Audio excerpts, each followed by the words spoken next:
The third point as far as taqwa is concerned, Allah says in the Quran that because of taqwa, Allah subhanahu wa ta'ala forgives your sins and He increases your reward.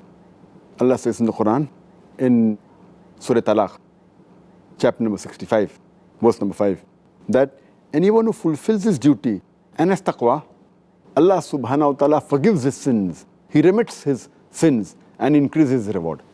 The fourth point mentioned in the Quran regarding taqwa is, those who have taqwa, Allah keeps them on the straight path and prevents them from deviation.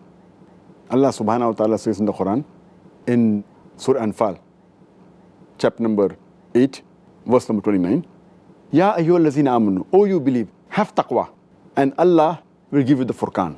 Furqan means the criteria to judge right from wrong. And there are various commentaries given. Some people said that Furqan here means the straight path. Some people of the commentators said that Furqan means paradise. So if you have taqwa, then you will go to paradise.